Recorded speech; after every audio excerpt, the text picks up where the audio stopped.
मैं आपको बताना चाहता हूं, कुछ ऐसे अंग्रेजी चैनल हैं, कुछ ऐसे हिंदी के चैनल, मैं नाम नहीं लूंगा क्योंकि सारी जगह सब जगह मेरे दोस्त हैं और मैं अपने तमाम उन एडिटर से मेरी लगभग ऑन डेली बेसिस बात भी होती है। मैं उनके उनके उनके अंदर का दर्द भी महसूस करता हूं, लेकिन मैं उनसे कहता हूं कि बाहर आ जाओ, छोड़ो, ऐसा जर्नलिज्म नहीं चाहिए। लेकिन मैं एक बात कहना चाहता हूं, ऐसा क्यों होता है, ऐसा क्यों होता है कि एक खास आदमी की रैली होती है तो 3 घंटे चलती है, दूसरे खास आदमी की रैली होती तो नहीं चलती। ऐसे कई चैनल, मैं आपके चैनल की बात नहीं कर रहा हूं, ऐसे कई चैनल है जहां इंस्ट्रक्शंस है कि don't show this, don't show him. उनको दूसरों की आती है, नॉन स्टॉप चलता है। दूसरी बात, स्नूप गेट का इतना बड़ा कांड हुआ, क्या वो खबर नहीं थी? Misuse of government machinery by a chief minister and the blatant and the brazen misuse, क्या वो खबर नहीं थी? आप रिकॉर्ड निकाल के देख लीजिए। तो अगर स्नूप गेट खबर थी तो हमने तो 20 घंटे डिबेट किया IBN 7 और CNN IBN पर। अजीत जी, मैं आपके बारे में नहीं कह रहा, मैं आपके बारे में प्लीज नहीं कह रहा, मैं आपके चैनल के बारे में भी नहीं कह रहा। मैं कह रहा हूं कुछ ऐसे चैनल हैं, वो खबर उस दिन नहीं चली, किसी चैनल पे नहीं चली, इक्का दुक्का 2 चैनलों को छोड़ दिए तो वो खबर नहीं चली। अबे पिछले दिनों न्यूज एक्सप्रेस ने प्रेस कॉन्फ्रेंस की थी, प्रेस कॉन्फ्रेंस करके जिस तरीके से ओपिनियन पाल, कितने चैनल ने चलाई वो खबर? क्या वो खबर नहीं है? इस देश के अंदर अगर 10 ओपिनियन पोल एजेंसीज को मैनिपुलेट किया जाए और उस पर फिगर्स बढ़ाया जाए, उनके टॉप जो सफॉलॉजिस्ट हैं वो कैमरे पे पकड़े जाएं, क्या वो खबर नहीं है? क्या उस खबर पर डिस्कशन नहीं होना चाहिए? क्या उस खबर को सारी चैनल्स को नहीं दिखाना चाहिए? लेकिन नहीं दिखाया गया। लेकिन जब हमारा स्टिंग ऑपरेशन होता है तो पहले से वहां पे जो है वो बैठे रहते हैं, गेस्ट बैठे रहते हैं, लाइनअप होता है। आशुतोष, इसमें जो अनुराधा जी ने कहा, मुद्दा यह है कि अगर कोई स्पेसिफिक सिंगल आउट करने वाली बात है, उसके नाम पर आप जनरलाइज नहीं कर सकते, नंबर 1।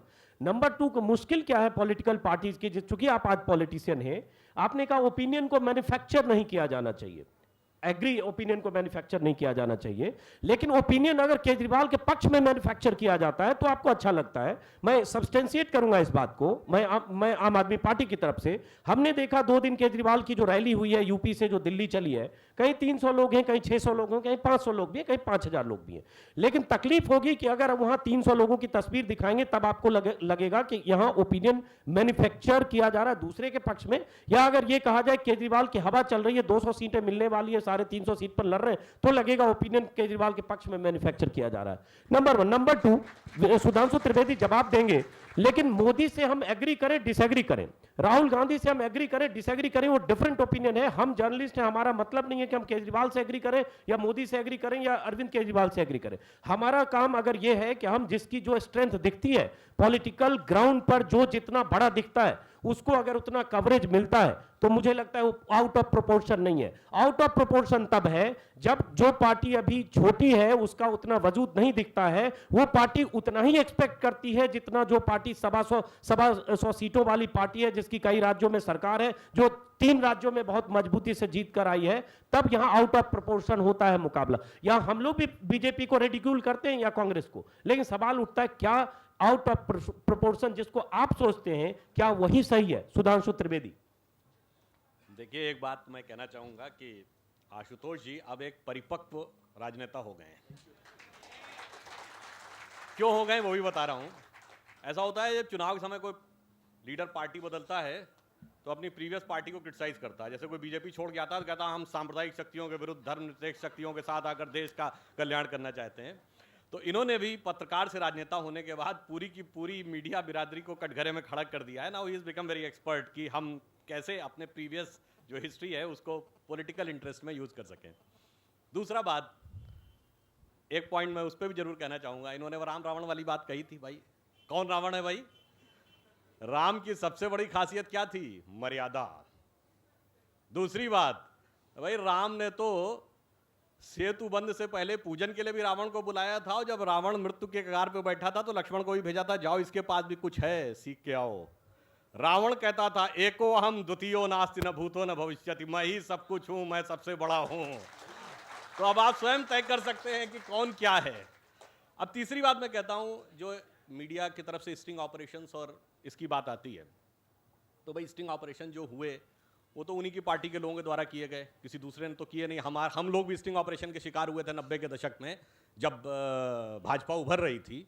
खूब मीडिया ने हमारी फजीयत की, जबकि ये प्रूवन था कि वो स्टिंग ऑपरेशन हमारे राजनीतिक विरोधियों द्वारा प्रायोजित थे, उनके संपर्क संबंध भी स्थापित थे। फिर भी हम उतने एग्रेसिव नहीं हुए। एक पॉइंट और भी कहना चाहूंगा कि भाई व्यवस्था बदलनी है, बात सही है। बड़े बड़े नामों का प्रयोग किया जाता है, चुनाव लड़ते समय सीट के नाम की बजाय यह घोषित किया जाता है कि हम फलां के खिलाफ लड़ रहे हैं, जबकि लोकतंत्री भावना क्या कहती है, सत्ताधारी दल का कैंडिडेट या निर्दलीय दोनों सब बराबर है। बड़े बड़े औद्योगिक घरानों का भी नाम लिया जाता है, मगर महत्वपूर्ण बात यह है किसी विदेशी मल्टीनेशनल का नाम नहीं लिया जाता है। जैसे एफडीआई इन रिटेल का विरोध किया गया, भाजपा ने कहा वॉलमार्ट को नहीं आने देंगे, वहां वॉलमार्ट का नाम नहीं आता है। ये थोड़ी सी एक बात है। डिफेंस प्रोडक्शन के लिए बहुत सारे घोटाले हुए जिसमें सीधी बेनिफिशियरी बड़ी बड़ी कंपनियां हैं विदेश की, वहां पे नाम नहीं आता है। तो कभी कभी मन में भी संदेह होता है कि व्यवस्था बदलनी है अंदर, या व्यवस्था को उखाड़ना पछाड़ना है और बाहर वालों को बचाना है। कभी कभी मन में संदेह होता है। मैं पूरा आरोप नहीं लगा रहा हूं, मन में एक शंका व्यक्त कर रहा हूं। चलिए, शुक्रिया सुधांशु त्रिवेदी। और एक बार हम आप कुछ संक्षिप्त कुछ कहना चाहते हैं? हो गया। अब मैं जरा तिग्मांशु धुलिया जी के पास है। जो लोग ये कहते हैं कि आम आदमी पार्टी को आउट ऑफ प्रोपोर्शन कवरेज मिलता है, मेरे पास हालांकि मैं विदेश कभी भी उसका वो नहीं रहा कि मुझे किसी सर्टिफिकेट की ज़रूरत है। मैं भी आपको दिखाना चाहता हूँ, वॉशिंगटन पोस्ट दुनिया का सबसे बेहतरीन अखबारों में से एक माना जाता है, बल्कि टॉप 2-3 अखबारों में माना जाता है। He has done half a page coverage on आम आदमी पार्टी। अगर हिंदुस्तान में अगर अनप्रोपोर्शनल कवरेज है तो वहां तो कोई क्यों हो रहा है? तो मैं इतनी सी बात कहना चाहता हूं। एक मिनट, इस पर रिसर्च करेंगे तो मोदी टाइम मैगजीन के कवर पर है और वही न्यूज बात वीक आ के गई ना कवर पर है। विदेश। और मोदी से मिलने अमेरिकन एम्बेसडर मोदी के नेग्लिजेंस के बाद, इसका जवाब तो सुधांशु त्रिवेदी को देना चाहिए था, लेकिन मैं दे रहा हूं मोदी की आलोचना चैनल पर करने के बावजूद। तो मोदी को एक्नॉलेज इंटरनेशनल एरिना में आम आदमी पार्टी से ज्यादा किया गया, कम किया गया, इसका 2 महीने का रिसर्च कर लीजिए, आपका जवाब आपको खुद मिल जाएगा। एक पॉइंट में एक वाक्य कहना चाहूंगा। वो अमेरिका जो कि नरेंद्र मोदी जी को वीजा नहीं दे रहा है, उसने 2011 में यूएस कांग्रेस की रिसर्च सर्विस, कांग्रेस की, यानी कि कोई थिंक टैंक या कोई पेपर, अमेरिकी संसद के रिसर्च पेपर में न सिर्फ मोदी की प्रशंसा की, बल्कि वर्ड जानते क्या यूज किया है? He is uncorruptible. तो अगर आप उस नजरिए से देखें तो फिर चीज कहां से कहां पर है। चलिए, शुक्रिया आप दोनों का। और एक बार हम तिग्मांशु धुलिया के पास आते हैं। तिग्मांशु जी, मुझे लगता है आपने काफी कुछ समझा होगा, देखा होगा पॉलिटिशियन के डिबेट में, और तिग्मांशु जी सोच रहे होंगे ये मोदी और आम आदमी पार्टी और केजरीवाल, इसके बीच में मैं कहा हूं। लेकिन आपसे जरा उस नजरिए से हम आपकी राय चाहेंगे, क्योंकि आप एक दर्शक भी हैं, एक फिल्म मेकर हैं, एक समाज के नब्ज को समझते हैं, सोसाइटी के नब्ज को समझते हैं। आपकी एक राय बनती होगी जब आप टेलीविजन पर देखते होंगे नेशन वांट्स टू नो, और उसके अलावा बाकी चैनल और एंकर्स की भूमिका, चैनल पर लगे हुए इल्जाम, आम आदमी पार्टी का डिबेट, मोदी का के पक्ष में कांग्रेस के नेताओं का डिबेट, और इन सब के बीच जो टेलीविजन में या मीडिया में जो आपको दिखता होगा, उसको लेकर आपकी भी राय बनती होगी। उसमें सोशल मीडिया भी है। और जो मुद्दा हमने कहा कि लक्ष्मण रेखा लांघता है क्या मीडिया, इसको एक फिल्म मेकर के तौर पर, एक दर्शक के तौर पर ज्यादा अहम है, क्योंकि जब नेता बोलते हैं उनको लगता है उनके पक्ष में अगर लक्ष्मण रेखा है तब नहीं लांघ रहा है, लेकिन उनके दूसरी तरफ जा रहा है तो लक्ष्मण रेखा वहां लांघी जा रही है। अगर अभी मोदी जी दिन भर में 20 घंटे 18 घंटे दिखे तो मीडिया कभी लक्ष्मण रेखा नहीं लांघेगा, और कल से सिर्फ केजरीवाल 3 महीने तक दिखे, केजरीवाल जैसा कोई नहीं, तो मीडिया लक्ष्मण रेखा नहीं लांघेगा, और राहुल गांधी अगर 24 घंटे देखे तो कभी नहीं लांघेगा। लेकिन आप एक दर्शक के नाते कैसे देखते हैं, जरा आपसे समझेंगे। जी, बहुत बहुत शुक्रिया अनुराधा जी, मुझको यहाँ बुलाने के, इतने बड़े बड़े दिग्गजों के बीच में मैं बैठा हूँ। ये तो मालूम पड़ गया कि इलेक्शन आने वाले हैं।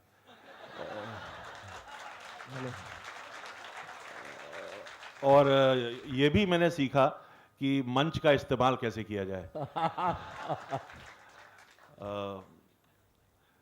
देखिए, आप लोग अभी निकलने वाले होंगे कुछ दिनों बाद, अपने नन्हे नन्हे कदमों से इस क्रूर कर्म भूमि में बाहर आएंगे आप लोग।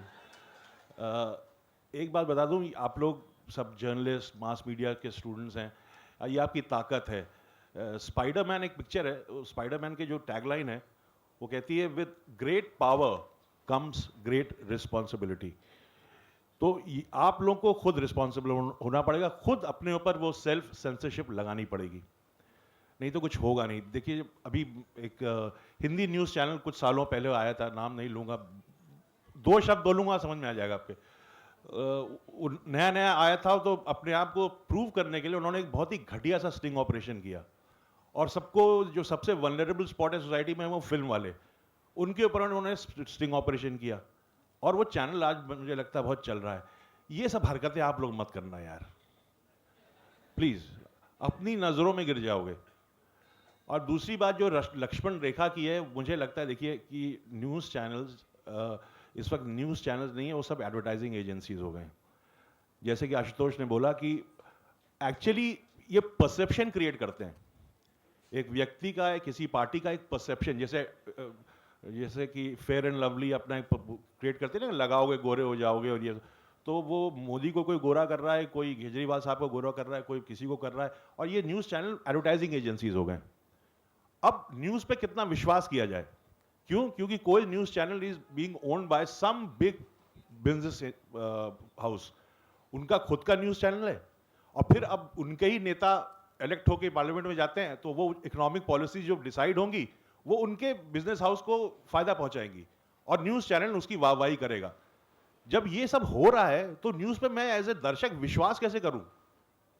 और प्रॉब्लम और हो गई कि हमारी जनरेशन, जो हम लोग, देखिए हिंदुस्तान की 50% पॉपुलेशन इज अंडर 30, आप लोगों के ऊपर रिस्पॉन्सिबिलिटी बहुत बढ़ गई है, इसको मजाक में मत लेना बॉस, कि आप लोग, सबकी जनरेशन गूगल जनरेशन है, एनालिसिस इज जीरो। गूगल किया और आपको आंकड़े पता चल के इंफॉर्मेशन आ गई, but where is the analysis? और एनालिसिस देने वाले काम ये न्यूज चैनल्स करते हैं। इन पे आप कितना विश्वास करोगे जब यही जो इनका मालिक कौन है? कोई बहुत बड़ा बिजनेस टाइकून। तो मैं न्यूज पे कैसे विश्वास करूं?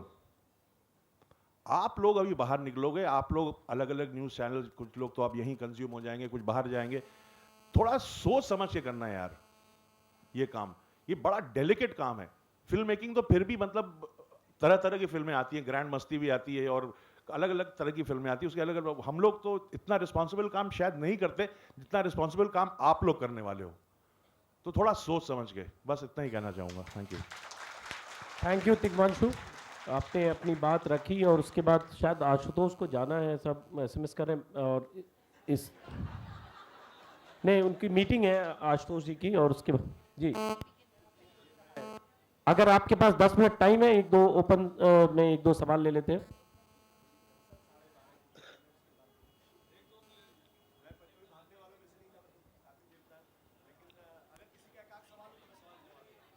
चलिए, अगर कोई सवाल पूछना है, चूंकि उसके बाद फिर अनुराधा जी और रवीना को सुनेंगे। 1 मिनट।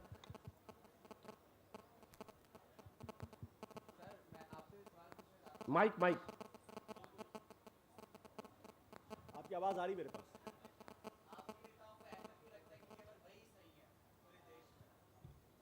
देखिए, ये परसेप्शन तो है ही, वही सही है। अब वो सही है या नहीं सही है जनता को तय करना। लेकिन एक बात मैं जरूर कहना चाहता हूं कि ये वो तो मैंने मजाक में बात की।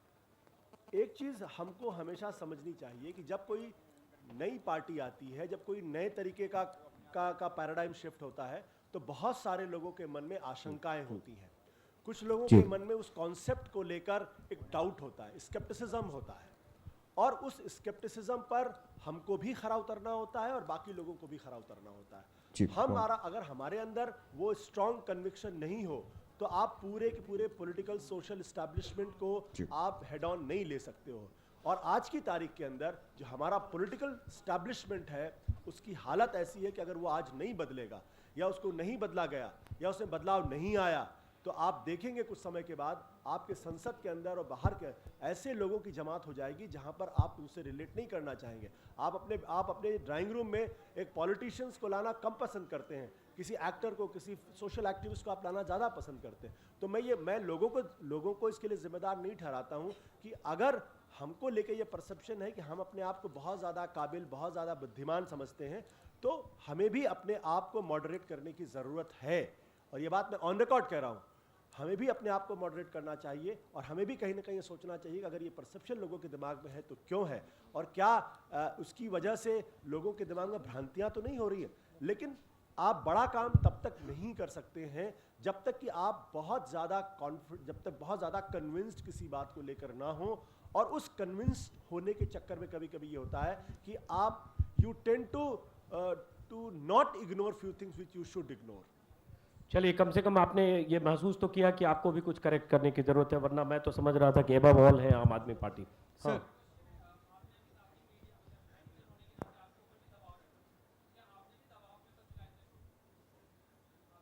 मैंने हर एडिटर, ये बात मैं इसलिए कह रहा हूँ कि बहुत बड़ा सवाल है आपका। हर एडिटर के ऊपर दबाव होता है। आप जब किसी पॉलिटिशियन के खिलाफ स्टोरी करते हो, जब आप किसी माफिया के खिलाफ स्टोरी करते हो, तो आप यकीन करो आपके ऊपर बहुत तरीके के प्रेशर्स आते हैं। इतने तरीके के प्रेशर्स आते हैं, कभी कभी आप उन दबावों के तहत झुक भी जाते हैं और कभी कभी आप कॉम्प्रोमाइज़ भी कर लेते हैं और कभी कभी आप लालच में आके कॉम्प्रोमाइज्ड हो जाते हैं। मैंने किसी दबाव में आकर नहीं नौकरी छोड़ी। मैं अगर कन्विंस नहीं होता किसी की विचारधारा से, मैं अगर कन्विंस नहीं होता कि ये रास्ता मेरे लिए सही है, तो मैं कभी नहीं छोड़ता। और आज मैं आया हूं तो कन्विंस्ड हो के आया हूं। और मैं उन नेताओं जैसा नहीं हूं जिन्होंने पत्रकारिता छोड़ी और उसमें आए। मैं पहले दिन से फ्रॉम द डे 1 10 तारीख को मैंने ज्वाइन किया है और 12 या 13 तारीख को मैं अमेठी गया और लगातार मैं कम से कम 15 घंटे मैं उसमें स्पेंड कर रहा हूँ। बहुत आसान होता है, आप दूसरे रास्तों से भी आते हैं। और आज भी मैं सुबह 6 बजे से उठ 5:30 बजे उठता हूँ, रात को 12, 12:30, 1 पे जाता हूँ। तो जब मुझसे बात हुई तभी मैंने अरविंद जी को ये कहा था कि I would like to be a full time politician than a part time politician, because I was a full time journalist and आज मैं फुल टाइम ही होना चाहूँगा। और ईमानदारी की बात यह कि पिछले 2 महीने से तनख्वाह भी नहीं मिली है दोस्त, बेरोजगार हूँ। शुक्रिया। सर मेरा एक सवाल है सर, छोटा सा सवाल। सर आप इतने सालों से मीडिया जगत में रहे हैं और अब सर इधर सर आप इतने सालों से मीडिया जगत में रहे हैं और अब आप आ गए हैं राजनीति में। आपने कहा कि इतना भ्रष्ट मीडिया है कि दबाव में एडिटर जो हैं वो अलग अलग खबरें चलाते हैं। ऐसा सर नहीं हो सकता कि कभी आपके ऊपर ऐसा दबाव ना पड़ा हो? अगर पड़ा था आपके ऊपर दबाव तब आपने उस समय क्यों नहीं बोला सर? और अब आकर के आप ये बात बोल रहे हैं, आप कैसे लोगों के सवालों को शांत कर पाएंगे? बहुत सारे सवाल उठते हैं सर ऐसे। अब आपने मुझे मिसकोट कर दिया, आपने कहा भ्रष्ट मीडिया। मैंने ये नहीं कहा भ्रष्ट मीडिया, मैंने कहा कि मीडिया का एक बहुत बड़ा तबका ऐसा है जो आज मैनिपुलेटेड है। और ये मैं ऑन रिकॉर्ड कर रहा हूँ, इसमें किसी तरीके की मुझे कोई दिक्कत नहीं। और मैं ये जो बात कह रहा हूँ कन्विंस्ड होकर कह रहा हूँ, कुछ सूचनाओं के आधार पर कह रहा हूँ, कुछ तथ्यों के आधार पर कह रहा हूँ। मीडिया जिस तरीके से समाज के अंदर भ्रष्टाचार है, उसी तरीके से मीडिया के अंदर भी भ्रष्टाचार है। बहुत सारे एडिटर्स बहुत ईमानदार हैं, बहुत सारे पत्रकार बहुत ईमानदार हैं। वो बहुत बड़ी कीमत अपनी ज़िंदगी में चुका रहे हैं अपनी ईमानदारी के लिए। वक्त ये नहीं होता कि आप दबाव आए और आप छोड़ के भाग जाएं। वक्त वो होता है जब आप उस दबाव का बहुत हिम्मत के साथ सामना करें। हमारे में से बहुत सारे पत्रकारों ने बहुत हिम्मत के साथ सामना किया है और मैं उसके लिए अपने तमाम मीडिया के एडिटर्स को और तमाम मीडिया के रिपोर्टर्स को मैं बधाई देना चाहता हूं। लेकिन आज जिस वक्त हम बैठे हुए हैं, ये बहुत खतरनाक दौर है भारत के लोकतंत्र का। इसमें मीडिया को खरीदने की कोशिश की जा रही है और मैं ये कहूँगा मीडिया से कि इसमें अभी भी मेरे कहने का मतलब ये नहीं कि सारे एडिटर्स भ्रष्ट हैं या सारे रिपोर्टर्स भ्रष्ट हैं। उसमें बहुत सारे ऐसे लोग हैं जो ईमानदारी के साथ अपना काम कर रहे हैं, लेकिन उनके ऊपर ज़बरदस्त दबाव है, ज़बरदस्त प्रेशर है और उनको अंदर से तोड़ने की कोशिश की जा रही है, उनको अनसेटल किया जा रहा है। कुछ उसमें हो जा रहे हैं और कुछ अभी भी सीना ताने खड़े हुए हैं। बिल्कुल मेरे ऊपर दबाव था। सर आप भ्रष्ट नेताओं की लिस्ट तो बनाते हैं, मगर भ्रष्ट पत्रकारों का भी लिस्ट आप दे दें अगर आपके पास हो तो, क्योंकि भ्रष्ट नेताओं की लिस्ट आप जारी कर चुके हैं। इंतजार करिए, वो भी आएगा वक्त।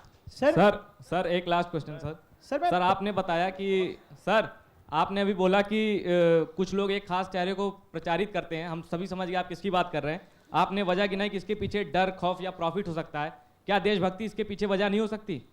एक देशभक्त भाजपा को वोट दे या आम आदमी पार्टी को क्यों चुने, दोनों में से, या कांग्रेस को क्यों चुने? मैंने तो किसी पार्टी का नाम लिया ना मैंने किसी नेता का नाम लिया। नहीं आप सर, नाम लेकिन ले रहे हैं। देखिए, जब ये बिल्कुल पॉसिबल है, बिल्कुल संभव है। हम इससे बिल्कुल इनकार नहीं करते कि कभी कभी आदमी विचारधारा की वजह से विचारधारा से वसीभूत होकर पूरा काम करता है। ऐसे लोगों का मैं स्वागत करता हूं।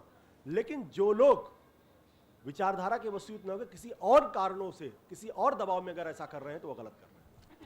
थैंक यू सर इन दिनों आपका एक ट्वीट भी चल रहा है जिसमें आपने ये कहा है कि मुझे 3 महीने के लिए लैपटॉप उधार पे चाहिए। तो सर आप जैसा आदमी एक लैपटॉप की व्यवस्था नहीं कर पा रहा है इतने दिनों तक ऐसे चैनल के प्रतिष्ठित पद पे रहते हुए, तो सर फिर कैसे? ये तो गले से उतरता नहीं सर ये चीज़। इसलिए नहीं उतरता क्योंकि मेरे पास 40 लाख रुपए नहीं चुनाव लड़ने के लिए। और मुझे, आप मेरी बात क्यों करें, मेरे साथी मयंक गांधी जिन्होंने बाकायदा ट्वीट करके कहा कि मुझे गाड़ियाँ चाहिए, मुझे जीप चाहिए, मुझे डेस्कटॉप चाहिए, मुझे ये चाहिए। आप कोई किसी ऐसी पार्टी को पैसा नहीं देता जिसके पास सरकार केंद्र के अंदर जो है ओबलाइज करने का। हमारे साथ जुड़ने वाले लोग ओबलाइज नहीं होते। उनको लगता है यार ये तो पैसा भी नहीं कमा पाएंगे, पता नहीं हमारा कुछ फायदा भी नहीं होगा। तो चलिए अब एक मुझे कोई बुरी बात नहीं लगती। सर मैं प्रकाश मैं निकलूं। नहीं एक सवाल, सर, आप एक मिनट प्रकाश, बाकी लोगों से उनको आशुतोष जी को जाना है। बैठो एक मिनट, एक बार इस पे मुझे प्लीज जाना। चलिए शुक्रिया। चलिए आप सबने सुना। उसके बाद रवीना राज कोहली हमारे साथ हैं, advisers BAG net.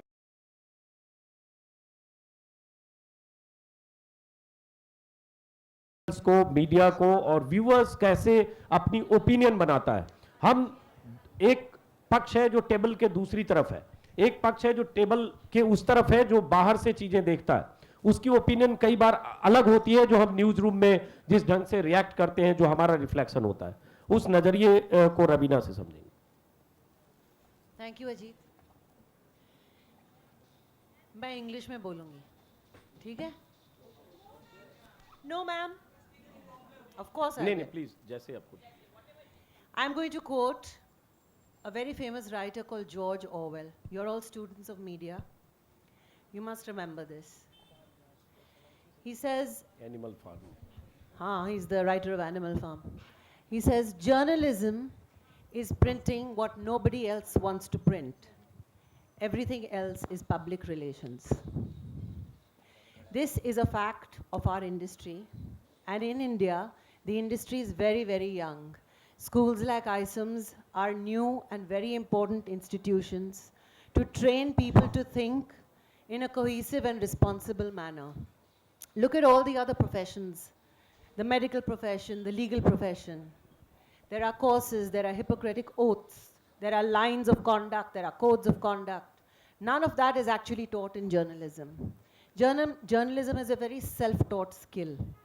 Everything you learn in your school is production and writing, but the thought process is something you're either born with or you're not born with. A very important aspect of media, and having been in the business for 28 years, I'll tell you, media does not involve only news. Media involves cinema, media involves music, media involves society, media involves a careless whisper. So I think just ascribing opinion only to a news channel is not enough. It is very important for people who are in the business of media to understand that our job is to show people what they want to see, not what we want to show. That is something you must remember when you go out there in the industry. It's not your opinion that matters, it's your viewers. Thanks. Thank you Raveena. आप closing remark, उसके बाद 3-4 question बच्चों से ले लेंगे। फिर आपको बता दें कि 2 बजे तिग्मांशु धूलिया का आफ्टर लंच एक ओपन सेशन है फिल्म पर, उसका सब्जेक्ट दीप्ति और आलोक आपको बता देंगी। वो फिल्म स्पेसिफिक होगा, उसमें आम आदमी पार्टी, मोदी, केजरीवाल नहीं होगा। Thank you Ajit, thank you आइसम्स for such a thought provoking और बहुत ही जिसे कह सकते हैं ना हिंदी में मज़ेदार सेशन, खूब गहमा गहमी वाला सेशन। लेकिन आशुतोष यहाँ से चले गए, उन्होंने सबको एक कटघरे में खड़ा कर दिया। बाद में ऑफ कोर्स ही रिट्रैक्टेड, उन्होंने बाद में अपनी एक दूसरे उसमें सफाई दी कि सारे पत्रकार या सारे मीडिया हाउसेस ऐसा नहीं है। लेकिन मैं एक बात कहना चाहती हूँ, चाहे शायद वो मेरा पर्सनली बहुत फेवरेट टॉपिक है और शायद उस बात को लोग समझते हैं या नहीं समझते हैं कि आम आदमी पार्टी का जो अभ्युदय हुआ है, जो उनका राइज हुआ है, उसके पीछे दिल्ली में टैम की वेटेज बहुत इम्पॉर्टेंट रोल उसने प्ले किया है। अगर आप टैम वेटेज पर जाएं तो टैम का 30 से 35% वेटेज जो है वो दिल्ली का है। और सारे प्रदेशों में तो रीजनल चैनल्स होते हैं, कहीं पे ईटीवी है, कहीं पे सहारा है, कहीं पे और वेरियस चैनल्स हैं।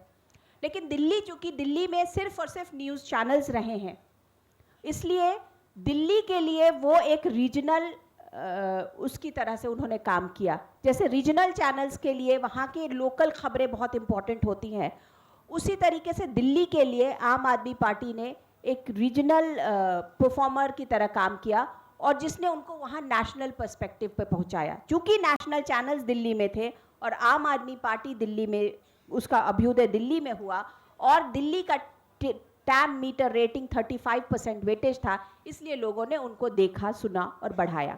अब देखना यह है कि आम आदमी पार्टी दिल्ली से बाहर क्या कर पाती है, क्या वो उसी तरीके के अपना परफॉर्मेंस कर पाती है जैसा उसने दिल्ली में किया। लेकिन इस पूरे संवाद ने मुझे एक चीज़ जो ज़रूर समझ में आई कि आप सब मीडिया के छात्र हैं, ब्रॉडकास्ट मीडिया के छात्र हैं, जर्नलिस्ट बनना चाहते हैं, आप सब तमाम सपने लेकर के इस प्रोफेशन में आए हैं। अपने सपनों के साथ कभी कॉम्प्रोमाइज़ मत करना, क्योंकि जिस दिन आपने अपने सपने के साथ कॉम्प्रोमाइज़ किया, आप एक अच्छे जर्नलिस्ट नहीं रह पाओगे। तो ये बहुत इम्पॉर्टेंट बात है। दूसरी चीज़ ये कि आप लोगों के ऊपर भी, जैसा तिग्मांशु भी कह रहे थे, कि जिम्मेदारी इस बात की है कि आप गूगल जनरेशन हो, आप फेसबुक जनरेशन हो, और इन्फॉर्मेशन तो आ जाती है, और बहुत ज़्यादा इन्फॉर्मेशन ना आपके माइंड को, जिसे कहते हैं, मंद कर देती है, क्योंकि आप एनालाइज नहीं कर सकते हो। तो ये बहुत ज़रूरी है कि आप एक अच्छे पत्रकार जब बनोगे तो आप में एनालिसिस पावर, आपकी एनालिटिकल पावर होना बहुत ज़रूरी है। बस इन्हीं शब्दों के साथ मैं यहाँ पे ख़त्म करती हूँ। और ऑफ कोर्स सुधांशु जी हैं, उनसे कोई सवाल आप लोगों को पूछना हो, टिशू हैं, इनसे आपको कोई सवाल पूछना हो, please, you are most welcome. Sudhanshu sir, मैं प्रकाश यहीं का स्टूडेंट हूँ, 3rd ईयर का। सर ये पूछ रहा था कि अरविंद केजरीवाल जी आजकल मोदी अंबानी की रट लगाए हुए हैं और आप लोग कुछ बोल नहीं रहे हैं, क्योंकि अगर अरविंद केजरीवाल ये कहते हैं कि ये देश अंबानी जी चला रहे हैं तो सीधे पब्लिक में ये मैसेज जाता है कि भैया सरकार नहीं, अंबानी चला रहे हैं। और दूसरा, आप लोगों ने कभी उनकी जो आज एक बिहार में तक्षशिला को उन्होंने बता दिया और हाल में भी इतिहास संबंधित गलतियाँ वो कर जाते, तो इस पे आप लोग कभी बोलते नहीं दिखते हैं। सर अगर आप हम बच्चों के बीच अगर आप कुछ कह सकें इसके बारे में तो। देखिए, ऐसा होता है, तथ्यात्मक बातों का उत्तर तथ्यात्मक आधार पर दिया जाता है। अब उन्होंने ये बात कह दी कि साहब किसी बिजनेस हाउस का नाम लेके, आप ये भी बात मार्क करिए कि हम लोग किसी भी व्यक्ति का, किसी भी बिजनेस हाउस का, जहां तक होता है किसी संस्थान का भी नाम लेना as far as possible avoid करते हैं। ये एक पॉलिटिक्स की मर्यादा होती है। अगर आपके पास है तो आपकी तो सरकार थी, आप कार्रवाई करते। बड़ी सिंपल सी बात है ना। अगर आप कार्रवाई ना करके सिर्फ नाम ले रहे हैं, जैसे मैंने एक उदाहरण दिया था, हमारे यहाँ सीट घोषित होती तो क्या होता है, फलां प्रदेश में फलां सीट पर हमारा फलां उम्मीदवार लड़ेगा, ये सूची में आता है ना। वहां प्रेस कॉन्फ्रेंस में क्या कहा जाता है, इनके खिलाफ ये लड़ेंगे। जैसे आप चुनाव जनता के बीच में नहीं, किसी पर्सनालिटी के नाम पे लड़ने जा रहे हैं। अब बताइए, नितिन गडकरी जी का तो टिकट भी नहीं अनाउंस हुआ था, तब तक उन्होंने कह दिया नागपुर से अंजलि दमानिया नितिन गडकरी के खिलाफ लड़ेंगे। अभी नितिन गडकरी तब तक अनाउंस भी नहीं हुए थे। तो वो एक अलग प्रकार के टेंजेंट पे ले जाना चाहते हैं, यहां पर कि बड़े नामों को जितना आप बोलेंगे। अब मीडिया ने क्यों उठाया, वो अगर उतने बड़े बिजनेस हाउस का नाम नहीं लेते तो मीडिया उठाता। तो वहां पे लक्ष्य मीडिया का आकर्षण प्राप्त करना है, किसी वास्तविक तथ्यात्मक बात को नहीं करना। दूसरी बात जो मैंने आपसे कही थी, किसी विदेशी कंपनी का आज तक नाम नहीं आया है, डिफेंस प्रोडक्शन वाली किसी कंपनी का नाम नहीं आया। एफडीआई इन रिटेल का आपने केवल ये कहा कि हम डिसीजन बदल रहे हैं, हमने कहा कि हम वॉलमार्ट और इनको नहीं आने देंगे, आपने नाम नहीं लिया। तो फिर कई बार मन में डाउट क्रिएट होता है कि साहब आप सेलेक्टिव इंडियन सिस्टम इस्टेब्लिशमेंट के हर एस्पेक्ट को तो टारगेट नहीं कर रहे हैं। और एक और बात लास्ट में कहूंगा, इमरजेंसी लगी थी, उससे बड़ा देश की लोकतंत्र के ऊपर कोई कुठाराघात नहीं हुआ था, मगर उस समय भी जनसंघ और भाजपा ने 26 जनवरी और 15 अगस्त का राजनीतिक उपयोग नहीं किया था। ये कहीं ना कहीं दर्शाता है you are trying to demolish the entire system, that's why it puts a question on your entire integrity and intention. और कोई 1-2 क्वेश्चन, उसके बाद हम खत्म करेंगे इस सत्र को। Good afternoon to all. मेरा सवाल सुधांशु जी से है। तिग्मांशु सर की एक मूवी आई थी पान सिंह तोमर, उसमें एक डायलॉग था कि डाकू तो संसद में मिलते हैं, बीहड़ में पलते हैं बागी। आपका इस डायलॉग के बारे में क्या कहना है, ये कितना सच है? देखिए, अब ये सुधांशु जी से आप फिल्म के सत्र में पूछते तो आसान होता, अभी एक नेता भी बैठे हैं, अभी 1-2 सांसद होते तो और मुश्किल हो जाती। देखिए एक बात आपको बताऊं, 1 मिनट, हाँ चलिए, सॉरी। जो एक धारणा बताई गई है, मैं भी पहले पॉलिटिक्स में नहीं था, धीरे धीरे राजनीति में आया, तो बहुत सारी चीज़ों को देखने का नज़रिया बदलता है आपका। मैं एक और बात कहना चाहूँगा, राजनीति जीवन के किस क्षेत्र में नहीं है। आप एक मोहल्ले की कमेटी बनाइए, उसमें राजनीति हो जाती है।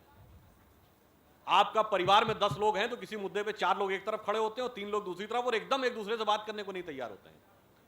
मगर 2 ऐसे सेक्शंस ऑफ सोसाइटी हैं जिनका की फिल्मों में बहुत मजाक उड़ाया जाता है या बहुत टारगेट किया जाता है, पुलिस और पॉलिटिशियन। उसका रीजन ये है कि दोनों की एक्टिविटी पब्लिक डोमेन में है।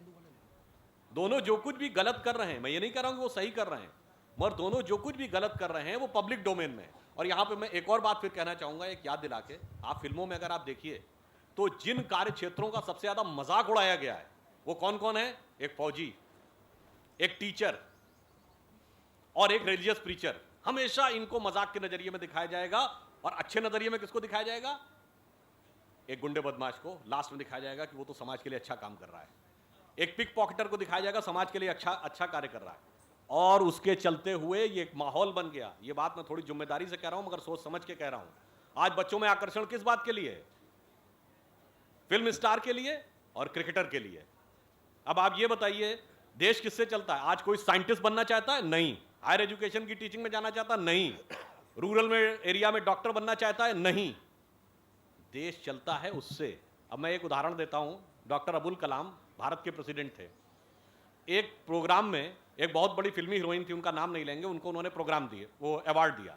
जैसे ही अवार्ड खत्म हुआ, the entire youth flung to that heroine, not to doctor Kalam. Forget about doctor Abul Kalam as president of India, his contribution at missile. अरे भाई, जो उन्होंने दिया 100 साल बाद भी देश के काम आएगा। With due respect to everybody, जो कुछ हुआ या जो फिल्म, वो आकर्षण 10 साल 5 साल रहेगा, कंट्रीब्यूशन है, मैं मना नहीं कर रहा हूं, मगर यूथ का आकर्षण का केंद्र और प्रेरणा के केंद्र में अंतर होना चाहिए। Source of inspiration and source of attraction अलग होना चाहिए। ये बात मीडिया को भी समझनी है और यंग लोगों के, बच्चों के रूप में आप लोगों को भी समझनी है। सर अभी कुछ दिन पहले शहनवाज हुसैन की प्रेस कॉन्फ्रेंस हुई थी, उसमें उन्होंने ये बोला था कि कांग्रेस ओपिनियन पोल के खिलाफ है, तो क्या बीजेपी ओपिनियन पोल के फेवर में है? कि देखिए, ओपिनियन पोल स्वतंत्र रूप से होता है, इस पे इलेक्शन कमीशन डिसाइड करता है कि ये करना है नहीं करना है। उसका पब्लिक के ओपिनियन पर फर्क पड़ भी सकता है, नहीं भी पड़ सकता है। चूंकि आज, जैसा कि आशुतोष जी ने कहा कि by and large opinion poll BJP के फेवर में जा रहे हैं, तो कांग्रेस या अन्य दलों को ये लगता है कि ओपिनियन पोल ना हो, अन्यथा ग्रेजुअली ये ओपिनियन पोल। अब अगर हम दूसरी बात कहें कि इस ओपिनियन पोल ने हमें दिखाया था कि हमें इतना प्रचंड बहुमत मिलने वाला है राजस्थान और मध्य प्रदेश में, ऐसी बात नहीं। 2004 में सब हमको सत्ता में आता दिखाई दे रहे थे, हम नहीं आए। तो ओपिनियन पोल एक इंडिपेंडेंट चीज है, उस पर हमारा एज ए पार्टी कोई व्यू नहीं। चलिए अब खत्म करेंगे। नहीं, मेरे से बात Sir, last question. नहीं, मैं यही So just one question. नहीं, So मैं actually I'm not from this college. I'm from Galgodiya. So I have to go. अच्छा, okay. So my question is from you. As you said कि we cannot generalize news channels. तो sir क्या हम लोग जानते हैं कि 50% ऑफ न्यूज़ चैनल्स जो हैं, या आई थिंक 50% नहीं 80% न्यूज़ चैनल्स जो अच्छी न्यूज़ शो कर रहे हैं, which are responsible for the society, but जो 20% न्यूज़ चैनल्स हैं, क्या वो 80% न्यूज़ चैनल्स उनके लिए कुछ कर नहीं सकते? उनको रोक नहीं सकते क्या वो चैनल्स? उनके खिलाफ स्टिंग ऑपरेशंस करके या उनके अगेंस्ट कुछ भी करके सर उन लोगों को रोकना नहीं चाहिए आप लोगों को? आपकी जिम्मेदारी नहीं बनती है? आप जैसे अच्छे न्यूज़ चैनल्स की सर क्या ये जिम्मेदारी नहीं बनती है? मुझे लगता है ये हमारी जिम्मेदारी क्यों बने, समझा नहीं तुम्हारा सवाल में। सर मैं ये कहना चाहता हूँ कि मतलब क्या आप लोग कुछ नहीं कर सकते कि जैसे पॉलिटिशियंस के खिलाफ स्टिंग ऑपरेशंस होते हैं, क्या न्यूज़ चैनल्स के अगेंस्ट स्टिंग ऑपरेशंस नहीं हो सकते जो मॉड्यूलेटेड न्यूज़ दिखा रहे हैं? पहली बात कि ये जो आशुतोष कह गए उसको आप सच मानकर ऐसा सोच रहे हो, तो वो आंशिक सच है। जैसे मैं सिर्फ कुछ न्यूज़ चैनल्स की बात कर रहा हूँ, ये हम लोग जानते हैं कुछ न्यूज़ चैनल्स 1% से 1% ऐसे न्यूज़ चैनल्स हैं जो गलत न्यूज़ शो कर रहे हैं सर, जो ऐसी न्यूज़ शो कर रहे हैं जो हमें ज़रूरत नहीं है देखने की। तो उसके लिए ऐसी बॉडीज बनी है, रेगुलेटरी बॉडी बनी है, वो वहाँ लोग कंप्लेन करें और वो बॉडी उनके इशू को एड्रेस करेगी। उसमें हमारा काम नहीं है कि हम जाकर। सही न्यूज़ चैनल्स की भी ड्यूटी होनी चाहिए ना कि sir. I have an answer for you. Thank you. ये पावर आप में है। आप जो देखना चाहेंगे आप देखते हैं ना, इसलिए वो लोग करते हैं। आप नहीं देखेंगे ना, नहीं करेंगे कोई भी। The power lies in the viewer, not in the producer. नहीं मैम, आपके पास ज्यादा पावर है। आप लोग अगर टीवी पर शो कर देंगे कि कोई news channel, particular news channel गलत न्यूज़ शो कर रहा है, आपके पास रिमोट कंट्रोल है, स्विच कीजिए।